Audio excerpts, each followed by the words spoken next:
कल्पना कीजिए, चारों ओर अथाह समुद्र, देवता और असुर आमने सामने खड़े हैं। एक ऐसा पर्वत जो पूरे ब्रह्मांड का भार लिए हुए है। और तभी समुद्र की गहराइयों से प्रकट होता है एक विशाल दिव्य कछुआ।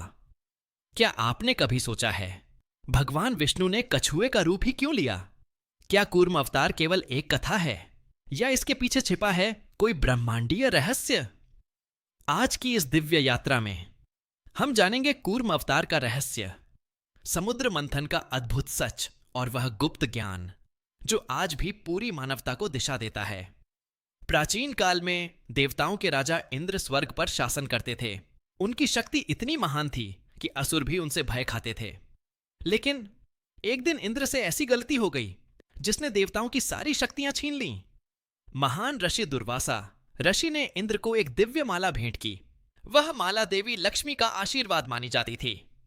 लेकिन अहंकार में चूर इंद्र ने उस माला का सम्मान नहीं किया।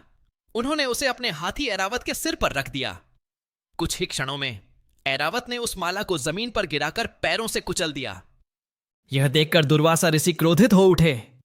इंद्र, तुम्हारे अहंकार ने तुम्हें अंधा कर दिया है। अब तुम्हारी सारी शक्तियां नष्ट हो जाएंगी। श्राप लगते ही देवताओं का तेज समाप्त होने लगा। उनकी शक्तियां कमजोर पड़ने लगीं और असुरों का आतंक बढ़ता गया। हार चुके देवता अब सहायता के लिए पहुंचे भगवान विष्णु के पास। तब भगवान विष्णु ने कहा, यदि अमृत प्राप्त हो जाए तो देवता फिर से अमर और शक्तिशाली बन सकते हैं। लेकिन अमृत कहां था? अमृत छिपा था क्षीर सागर की अथाह गहराइयों में, और उसे पाने का केवल एक मार्ग था, समुद्र मंथन। भगवान विष्णु ने देवताओं को असुरों के साथ मिलकर समुद्र मंथन करने का आदेश दिया। मंदराचल पर्वत को मथनी बनाया गया और वासुकी नाग को रस्सी। देवता एक ओर, असुर दूसरी ओर। और फिर शुरू हुआ इतिहास का सबसे महान मंथन। जैसे ही समुद्र मंथन शुरू हुआ, एक भयंकर समस्या सामने आई। विशाल मंदराचल पर्वत धीरे धीरे समुद्र में डूबने लगा। उसका भार इतना अधिक था कि कोई उसे संभाल नहीं पा रहा था। देवता भयभीत हो गए।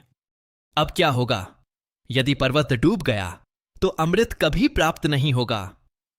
पूरा ब्रह्मांड संकट में था। और तभी समुद्र की गहराइयों में एक विशाल कंपन हुआ। लहरें उठने लगीं, आकाश कांप उठा। और फिर भगवान विष्णु ने धारण किया कूर्म अवतार, एक विशाल दिव्य कछुआ जिसका आकार पर्वतों से भी बड़ा था।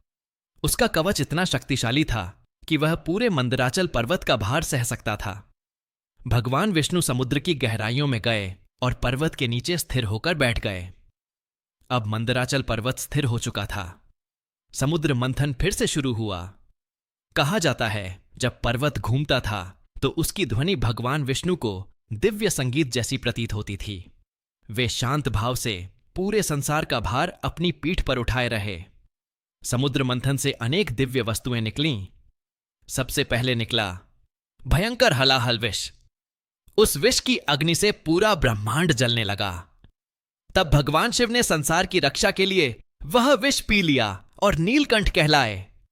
फिर निकली कामधेनु गाय, उच्चैःश्रवा घोड़ा, ऐरावत हाथी, कौस्तुभमणि। और फिर समुद्र से प्रकट हुई देवी लक्ष्मी। पूरा ब्रह्मांड उनके तेज से चमक उठा। अंत में धन्वंतरि देव अमृत कलश लेकर प्रकट हुए। लेकिन प्रश्न यह है, भगवान विष्णु ने कछुए का रूप ही क्यों लिया? क्योंकि कछुआ धैर्य का प्रतीक है। वह धीरे चलता है लेकिन कभी रुकता नहीं। जब संसार डगमगाता है तब स्थिरता ही सबसे बड़ी शक्ति बनती है। कूर्म अवतार हमें सिखाता है, जीवन में चाहे कितनी भी कठिनाइयां आएं, धैर्य मत खो। यह अवतार यह भी बताता है कि सफलता पाने से पहले संघर्ष का विष पीकर पीना पड़ता है। आज का मनुष्य तनाव, भय और अस्थिरता से घिरा हुआ है। हर कोई जल्दी सफलता चाहता है। लेकिन कूर्म अवतार कहता है, धीरे चलो लेकिन स्थिर रहो। यदि मन शांत हो तो सबसे बड़ा तूफान भी आपको नहीं गिरा सकता। कूर्म अवतार केवल एक पौराणिक कथा नहीं बल्कि जीवन का दिव्य संदेश है। जब भी जीवन में कठिनाइयां आएं, याद रखिए, अमृत पाने से पहले समुद्र मंथन करना पड़ता है। अगर आपको यह दिव्य रहस्य पसंद आया हो तो वीडियो को लाइक करें, चैनल को सब्सक्राइब करें और कमेंट में लिखें जय श्री हरि।